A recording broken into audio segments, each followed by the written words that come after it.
Good morning. Welcome to the worship service of the First Unitarian Church of Northwest Indiana. My name is Pete O'Day. My pronouns are he and him. I participate in the life of the church by participating in Faith in Action Ministry.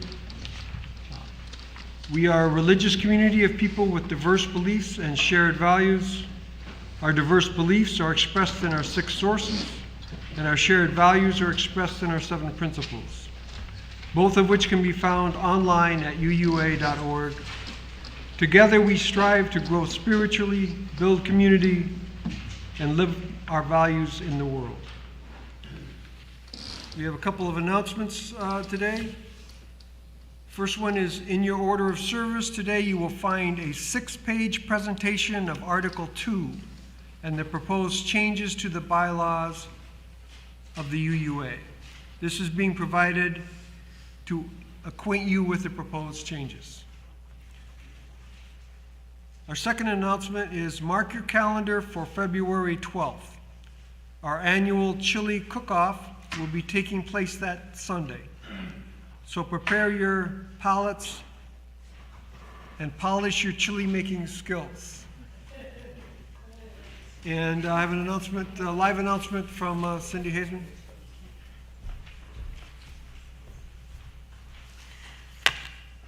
Good wintry morning to you all. My name is Cindy Hazeman, and I'm not usually one for doing the announcements, so I thank you in advance for your time and attention. But I did ask to speak to you today on behalf of the Interfaith Action Network, the IAN. Our congregation and 11 others in Northwest Indiana have been working tirelessly for the past year to advocate for a mobile mental health crisis response system in Gary. I am pleased to report that we recently secured an allocation of $1.5 million in American Rescue Plan funds to launch a pilot mobile mental health response in Gary.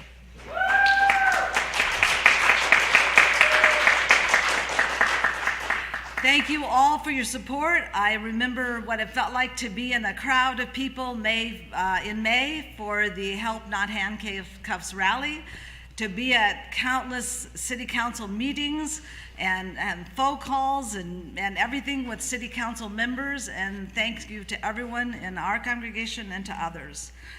Now we need to secure sustainable funding. Why? Because across Indiana, and certainly in our region, we bear witness time and time again to the cost to our families and loved ones when systems fail to care for those struggling during mental health crises properly. Did you know that up to 80% of the Indiana jail populations have mental illness and/or substance abuse? That people with untreated mental illness are 16 times more likely to be killed during a police encounter than other civilians approached or stopped by law enforcement? That suicide is the second leading cause of death for people 25 to 34 in Indiana, and that the state of Indiana spends $4 billion annually on untreated mental health issues. I didn't until I got involved in IAN. But I do know what it's like to have close family members who have struggled with mental health issues. When I was a teenager, my father was hospitalized and diagnosed with bipolar disorder. My younger brother grew up with untreated anger issues that led to a tragic end. I have felt the worry and care, the fear and frustration that comes with loving someone who is struggling and not able to access proper support. But it does not have to be this way.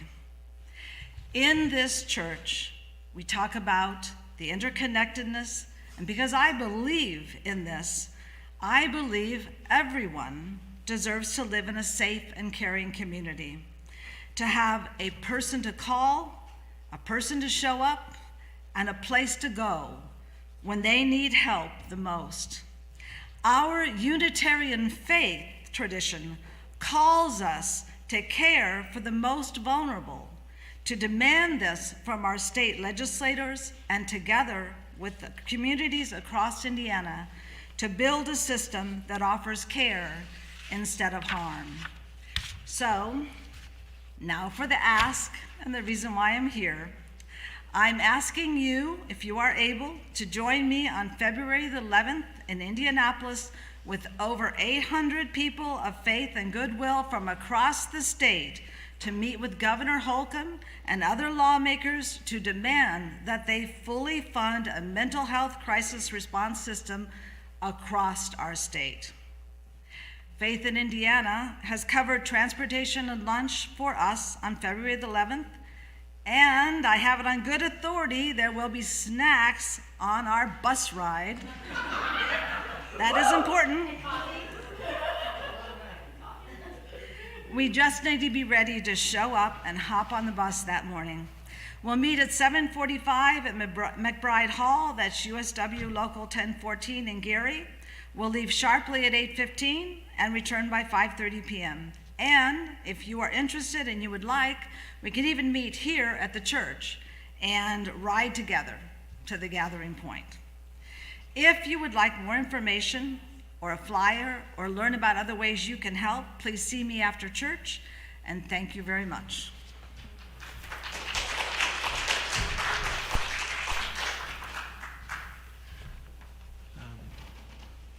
Thank you, Cindy. Our minister, Pastor Tom Bozeman, is in the pulpit today. We are currently streaming our services online. The joys and sorrows portion of our service, however, is private, and we will take a break from streaming during that portion of the service. Other than that, the service will be recorded and will be available for future viewing on Facebook, YouTube, and the church website. Wearing masks is optional right now, but if you are ill or think you have had contact with anyone who has COVID, please attend virtually. Please let your Facebook and Twitter friends know that you are attending worship with hashtag First Unitarian Hobart. Now please silence your devices and take a deep breath and another, and join us in a spirit of reverence.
If you would, join me in lighting the chalice.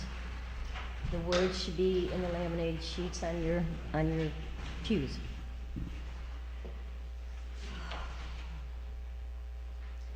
We gather this hour as people of faith, with joys and sorrows, gifts and needs. We light this beacon of hope, sign of our quest for truth and meaning, in celebration of a life that we share together.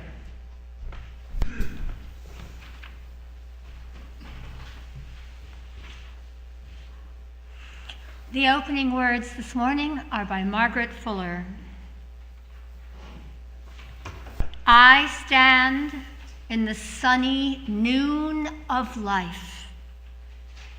Objects no longer glitter in the dews of morning. Neither are yet softened by the shadows of evening. Every spot is seen, every chasm revealed. Climbing the dusty hill, some fair effigies that once stood for symbols of human destiny have been broken. Those I still have with me show defects in this broad light. Yet enough is left, even by experience, to point distinctly to the glories of that destiny, faint but not to be mistaken streaks of the future day. Always the soul says to us all, cherish your best hopes as a faith and abide by them in action.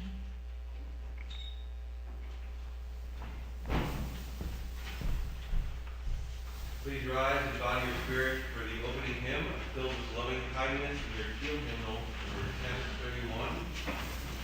We'll do 3 verses. The first one is, May I be filled with loving kindness. The second verse will be, May you be filled with loving kindness. And the third verse is, May we be filled with loving kindness. Please join in.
Please remain standing for our affirmation of faith.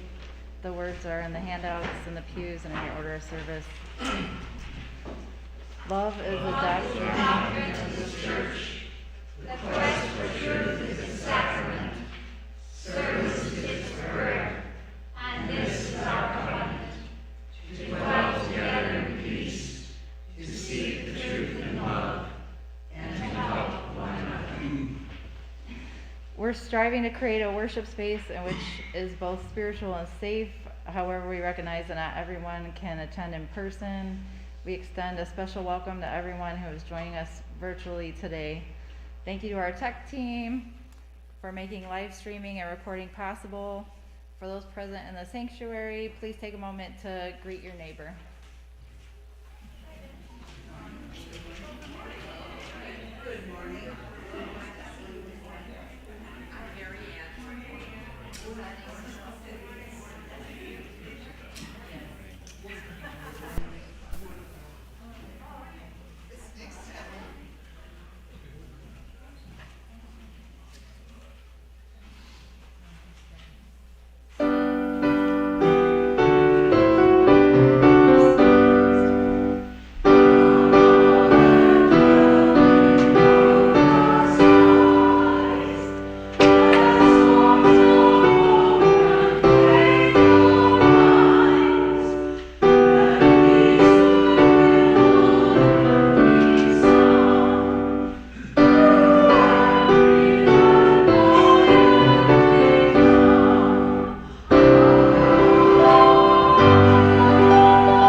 be seated. Each week during our worship service, we invite folks to share their joys, concerns, milestones, to bring what is on your heart into this space.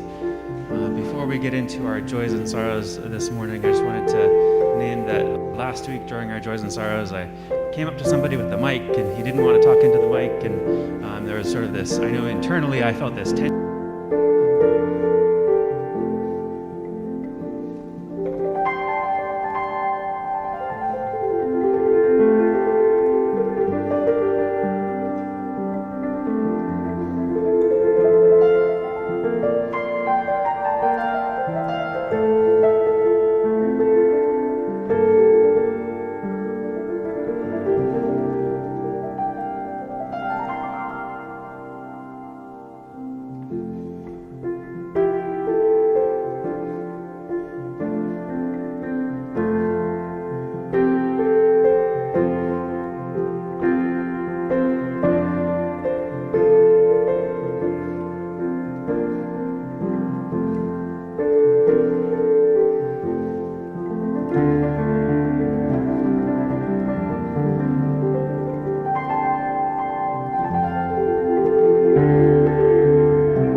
Good morning.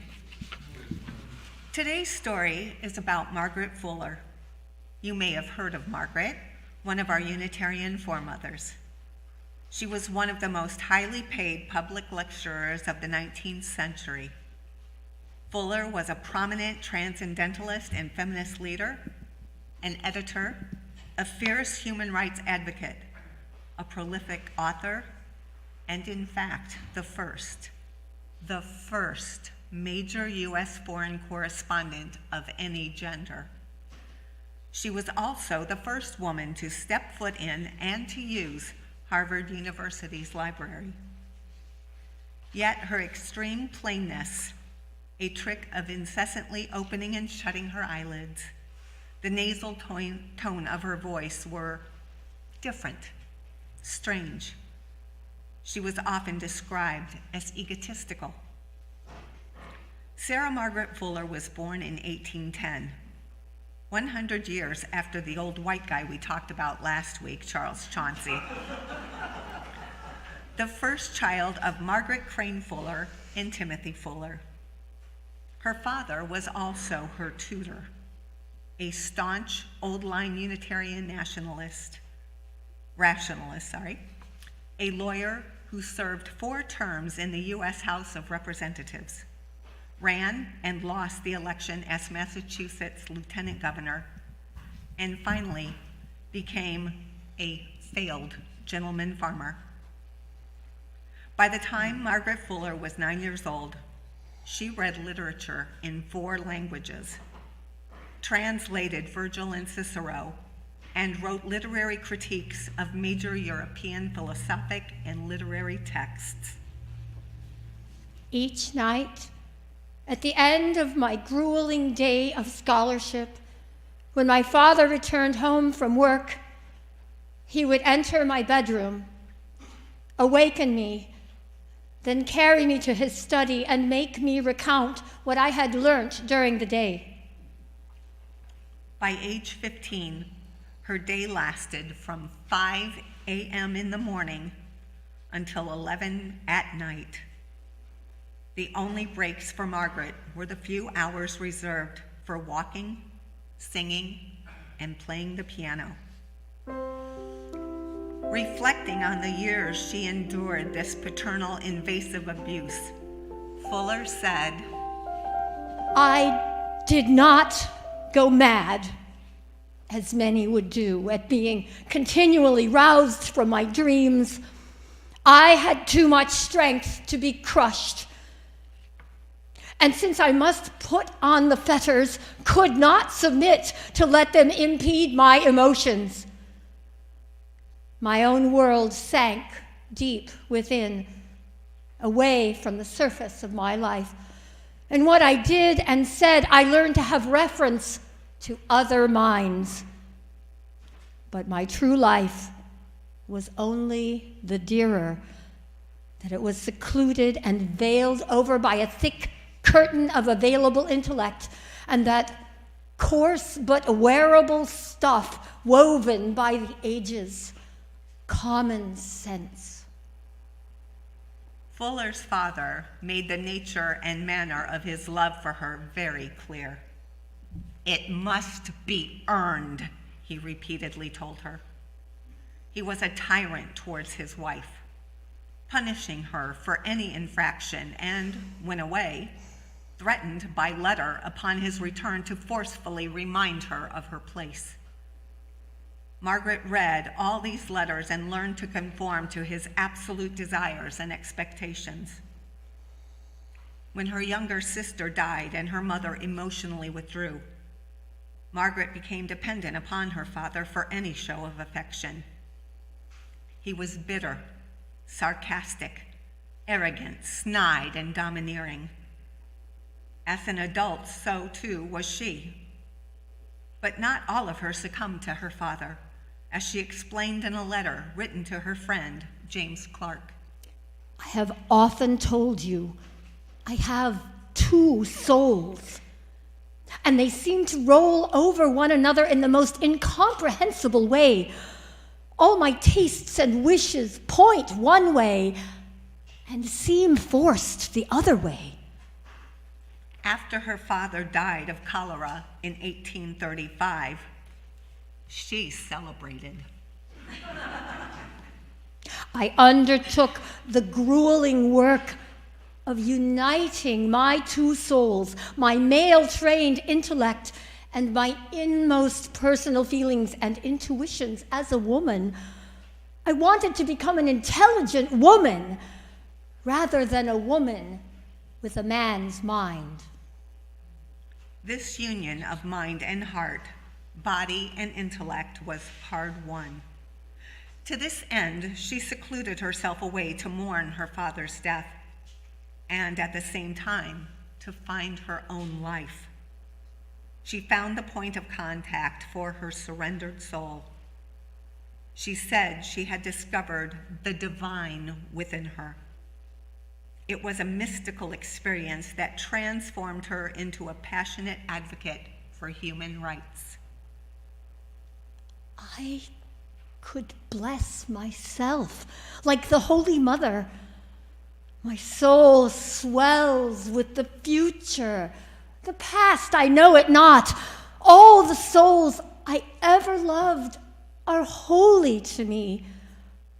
Their voices sound more and more sweet.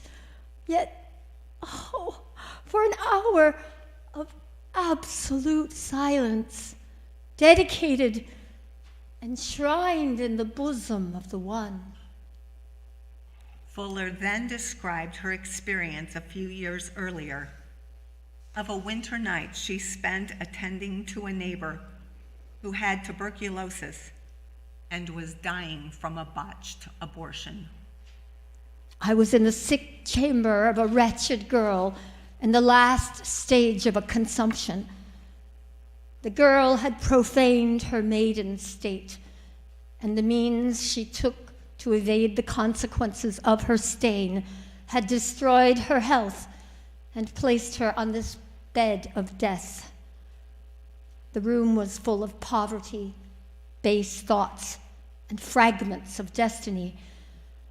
As I raised her dying head, it rested against my bosom. Unheard assurance came to me. Oh, it has ever been thus. From the darkest comes my brightness, from chaos depths, my love. The vigils of the night had exhausted while exalting me. The cold, rosy winter dawn, and then the sun, the angel that meets the pious monk, hovered sweet above me.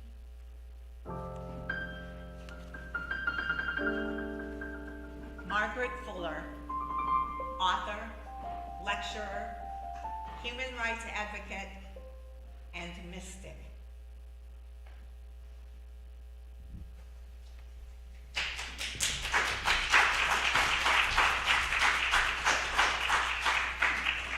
I invite you to open your gray hymnals to hymn 18 and rise in body or spirit.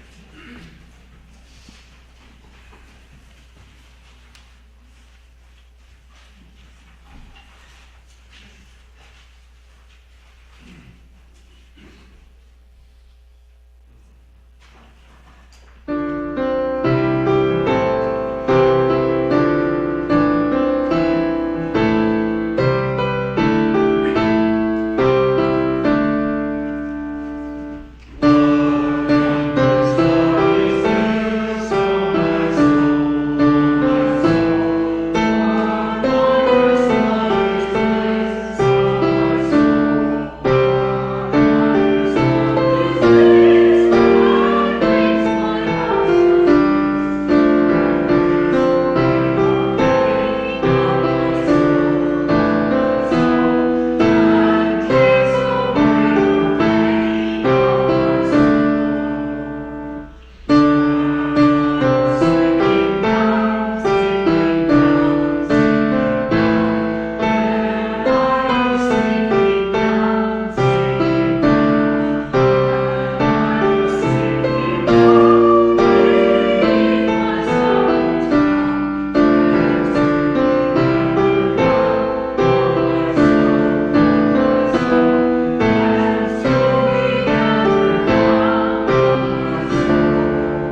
Please be seated. So our three worship series last year that we had together were very much about going inside, about contemplation, about attending to your relationship with yourself and with one another. And in this new light, now that the days are getting longer, we're focusing a bit more on outward motion. How are we showing up in the world? What actions are we taking? What does it mean to be a Unitarian Universalist at this time in this place?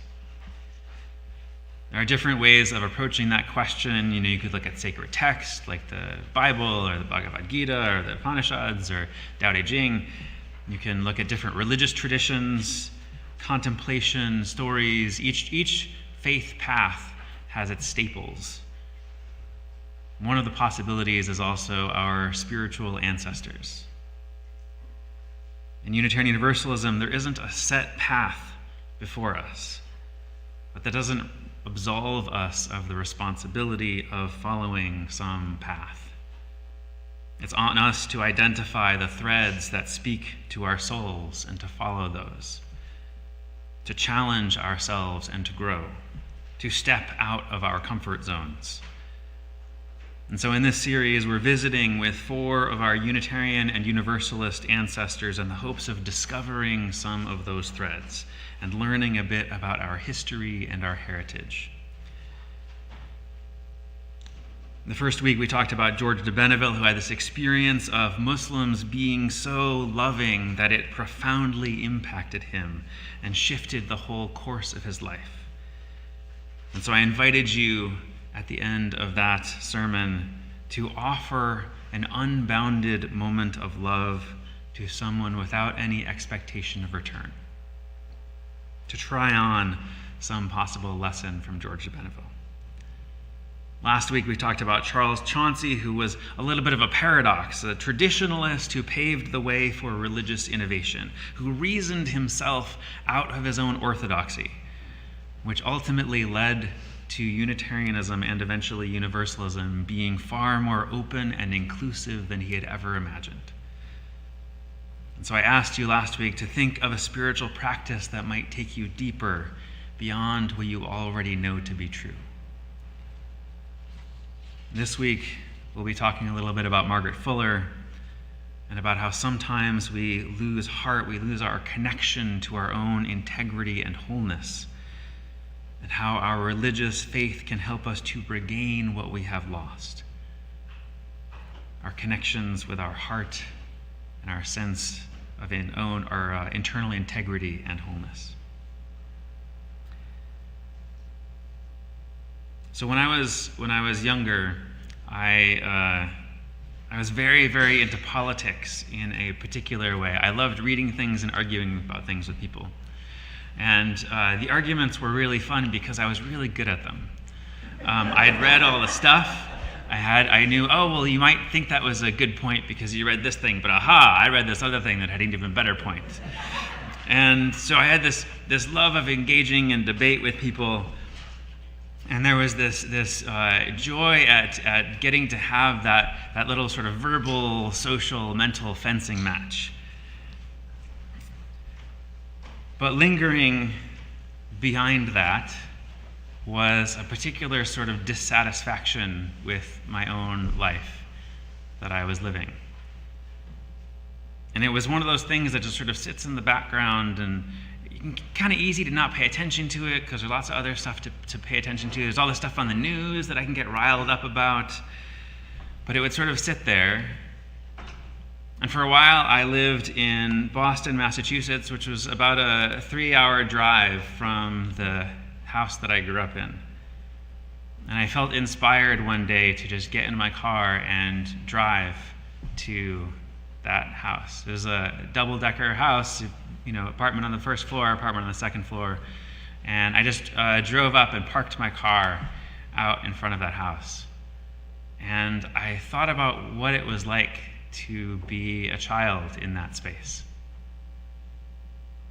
Beyond my own mental conception of myself or my memories, What did it feel like to imagine back to the child me? And in doing that, I started a little process of integration for myself, feeling the loneliness that I had been having at that time as an only child of a single mom who was often just in this apartment by myself. The solitude, the uncertainty of how to connect with other folks. And just having that little reverie in my car across the street from this building that I had lived in for over a decade, feeling some sense of parts of myself weaving back together again. Taking a larger, more holistic view of my own life. Recovering feelings that I hadn't really given myself time to feel. There's so often not time and space for our feelings to be present in our society. There's so much other stuff to do or think about or talk about or pay attention to or accomplish. And so it ends up being this whole mental experience. And the feelings are happening somewhere off in the distance that might be coloring what's going on. Maybe it's an argument that you have with another person that you don't ever come back to, but it's kind of lingering and sitting with how you engage with each other. Or maybe it's a grieving process that you never really had space to experience fully. Or maybe going through a hard time with somebody else who's not comfortable with your own tears and is trying to encourage you to pay attention to other things. Or to go even bigger scale these past few years with the pandemic and the political situation, how hard it is to let a lot of that into ourselves and feel the enormity of the public discord. So when have you felt discouraged and tucked away your own feelings in order to get by? And maybe it was a brief experience somewhere along the way. Maybe it's been a chronic experience of so much of your life. Not really having that place where your heart can really rest and offer what it has inside.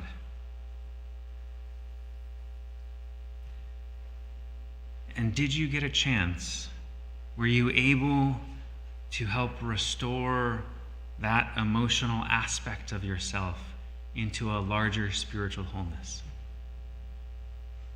Have you been able to integrate it back in, or is it still sitting there waiting?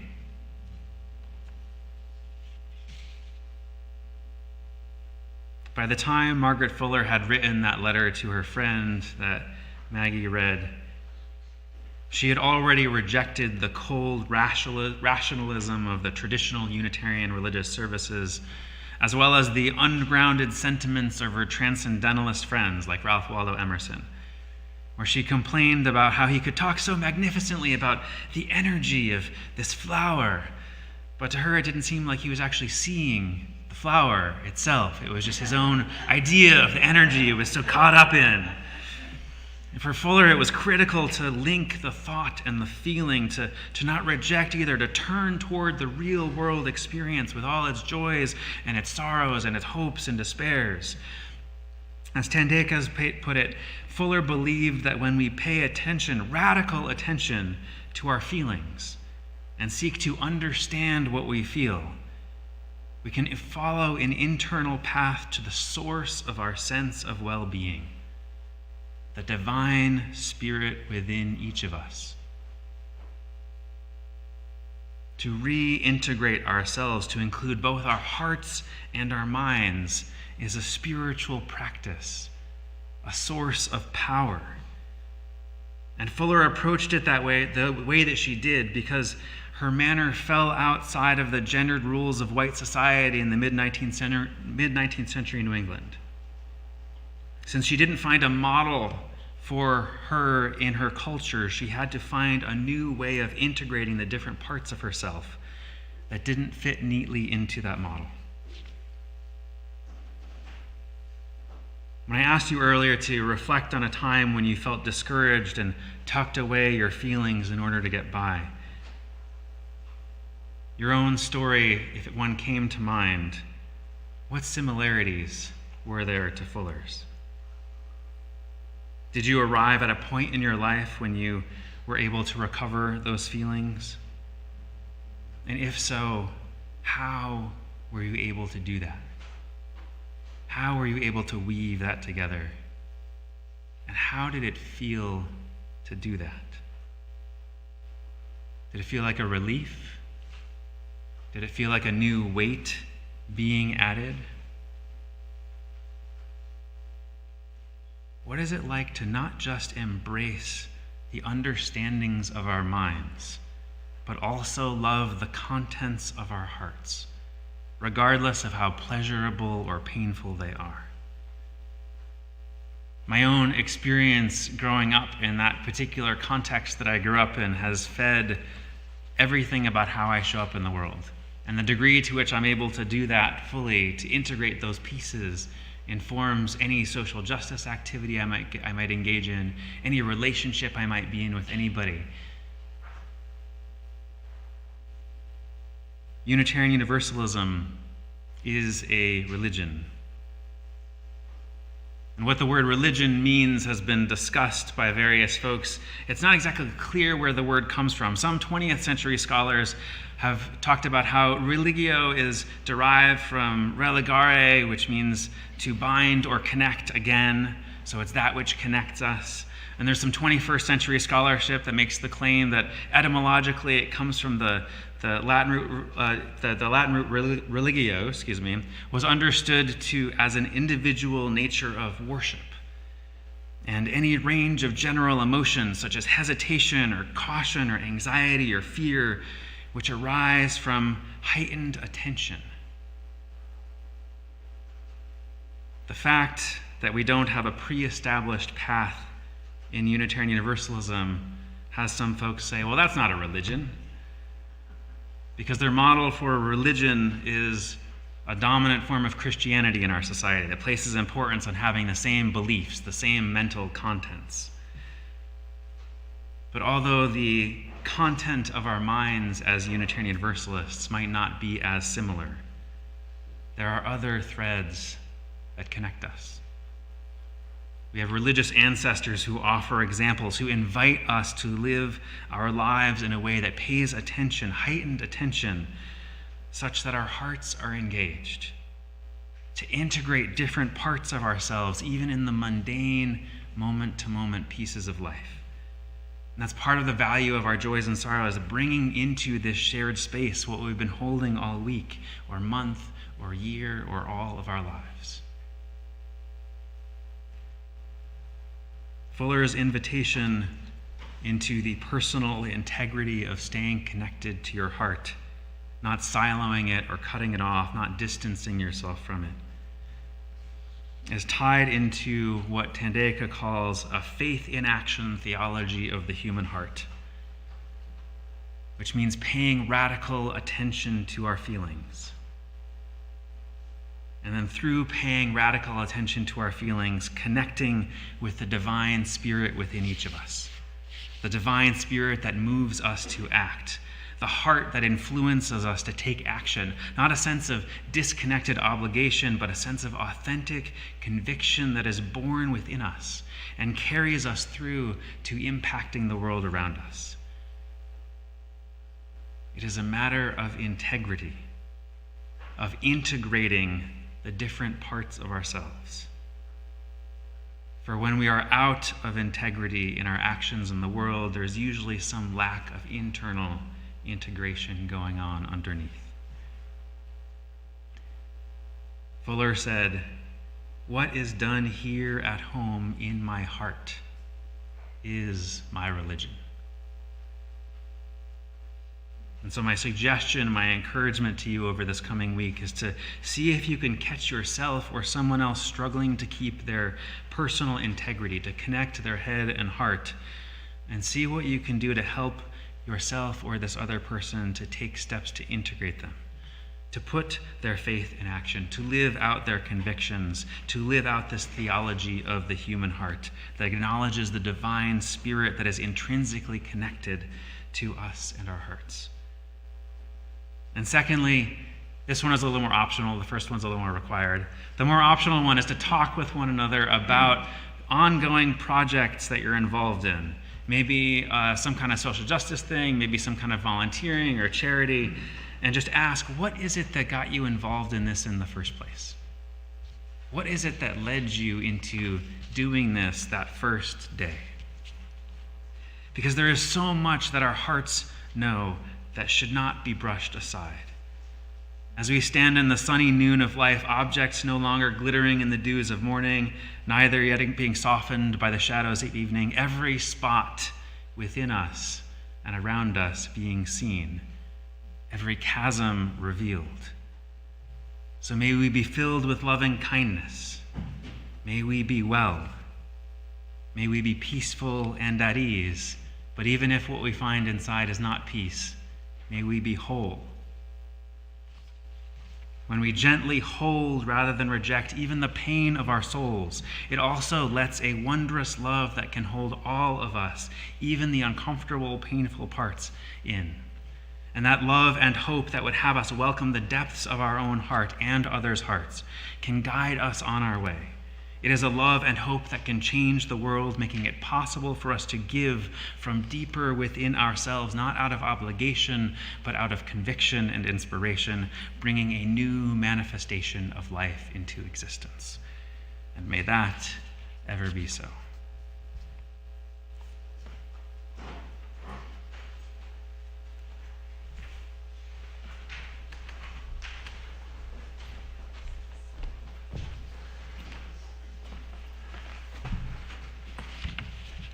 Now is the time in our service for our offering.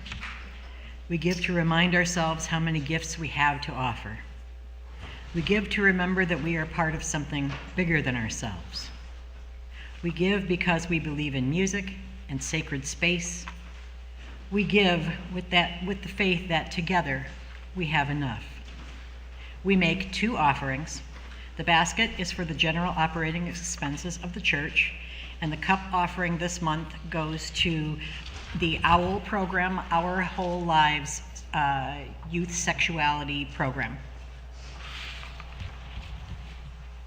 4 volunteers, please.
For your prayers, your presence, your service, and your gifts, we are truly grateful.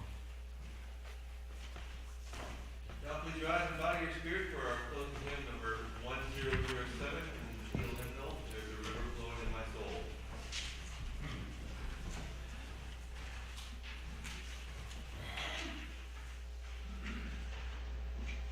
There's a river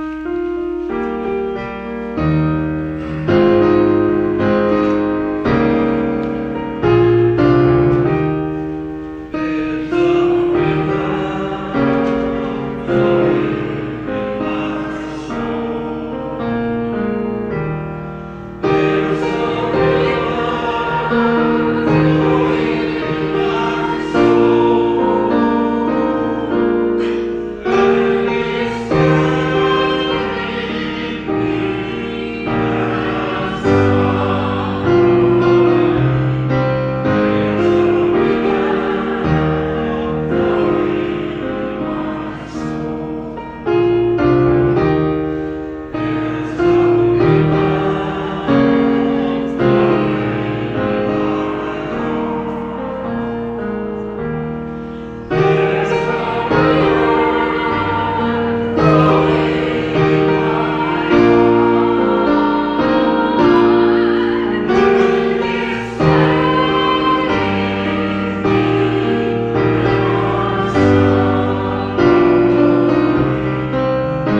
Sandy is going to share our closing words with us this morning, also from Margaret Fuller. But I just wanted to say that the reading, this reading that we're using for closing words from Margaret Fuller, it's very much in the gendered language of the 19th century. And so it talks a lot about men this and women this, and it's really about the relationship of head and heart. And so as we go through this, just think about it in those terms, and may we work together in the words of UU Minister Everett Howe, whether you are male or female or live outside of that binary, may we work together so that everyone is seen for who they truly are, and may we work together to create equality for all, and may we work together so all may live in beautiful community. Please open your gray hymnals to number 575, the responsive reading.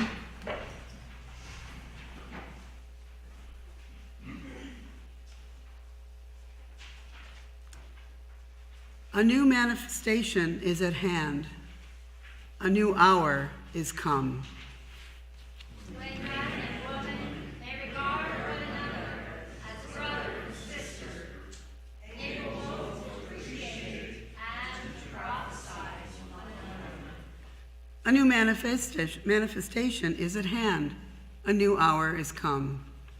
What woman needs is not as a woman to act or rule, but as a baby to grow, as intelligence to discern, as a soul to live freely and unimpeded, to unfold such powers as were given her. A new manifestation is at hand. A new hour is come. Man does not have his fair share either. His energies are repressed and distorted by conflicting artificial obstacles. A new manifestation is at hand. A new hour is come. We would have every arbitrary barrier thrown down. We would have every pathway open to woman as freely as to men. Were this done, we believe a divine energy would pervade nature to a degree unknown in the history of former ages. A new manifestation is at hand. A new hour is come. Amen.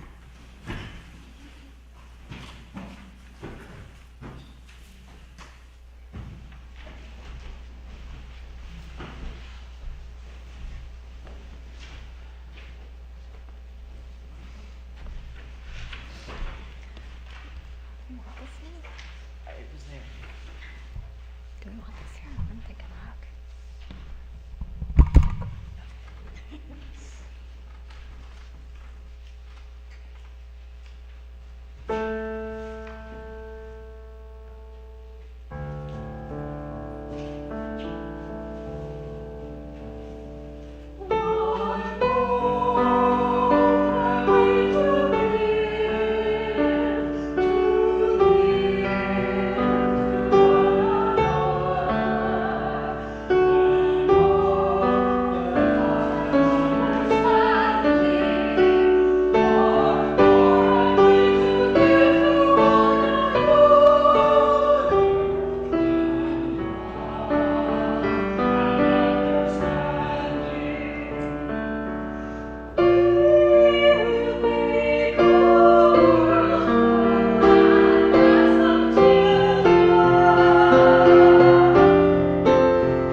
please join me in extinguishing the chalice.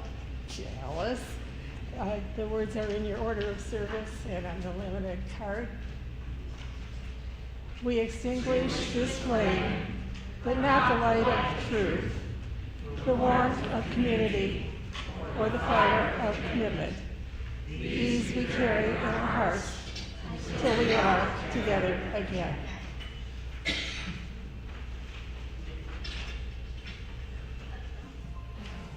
Please join us in the parish hall.